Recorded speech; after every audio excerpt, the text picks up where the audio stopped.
সুন্দর সাজানো একটা বাসা সব মেয়েদেরই আশা, সবার কাছে একান্ত কাম্য বলা যায়।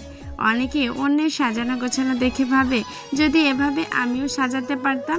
নিজের ঘর যা দেখলে অন্যের মনেও হবে এমন পরিপাটি করে গুছিয়ে রাখা আনন্দ, চোখের আরাম, মনেরও শান্তি। অনেকেই হয়তো বলবে তার চাই ছবির মতো বাড়ি। এটা কিন্তু একেবারেই ভুল ধারণা। আসলে প্রতিটি মানুষেরই সাজানো গোছানো রয়েছে একটা মনোবাসনা।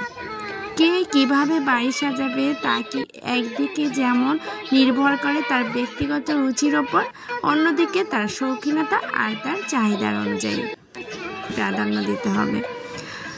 সুতরাং বাড়ি যেমনই হোক, নিজের হাতে যত্ন ও আদরে সাজালেই আপনার হাসিতেই হেসে উঠবে।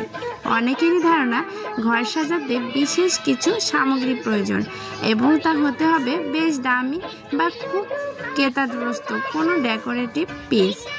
এমন ধারণা একেবারেই ভুল।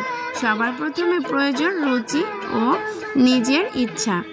আরও একটি বিষয় সম্পর্কে সবচেয়ে ধারণা রাখা প্রয়োজন রঙের বিন্যাস, কারণ কালার প্লেটের এক্ষেত্রে একটা বড় ভূমিকা পালন করে।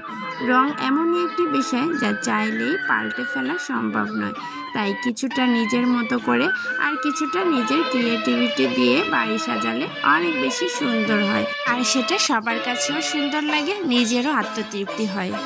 আর ঘর সাজানোর ক্ষেত্রে আরেকটা বিষয়ের উপর অনেক বেশি গুরুত্ব দিতে হবে, সেটা হচ্ছে পরিবারের সকল সদস্যের উপর। পরিবারের অন্যান্য সদস্যরা যদি ঘর সাজানোকে পরিপাটি রাখতে না চান, তাহলে কিন্তু আপনার সাজানোটাই বৃথা যায়। কারণ ঘরের প্রত্যেকটা সদস্যকে মন স্থির রাখতে হবে, ঘর যেভাবে সাজানো আছে সেভাবে যেন রাখতে হবে এবং প্রত্যেকটা জিনিসই সেরকম পরিষ্কার পরিচ্ছন্ন রাখা যায়। কারণ ঘরটা হচ্ছে সবার শান্তির জায়গা, আর সেখানে সব আরাম আয়েশ এবং শান্তিটা উপভোগ করবে, এটাই স্বাভাবিক। তো যার যেটা প্রয়োজন সে সেটাই ব্যবহার করবে, সে সেভাবেই সাজিয়ে রাখবে এবং সে সেটাকে পরিপাটি এবং পরিষ্কার পরিচ্ছন্ন রাখবে। তাহলে আপনার ঘর সাজানোটা সার্থক হবে। ঘর সাজানোর ক্ষেত্রে রঙের পাশাপাশি আরেকটা বিষয়ের উপর খেয়াল রাখতে হবে, সেটা হচ্ছে সামঞ্জস্যতা।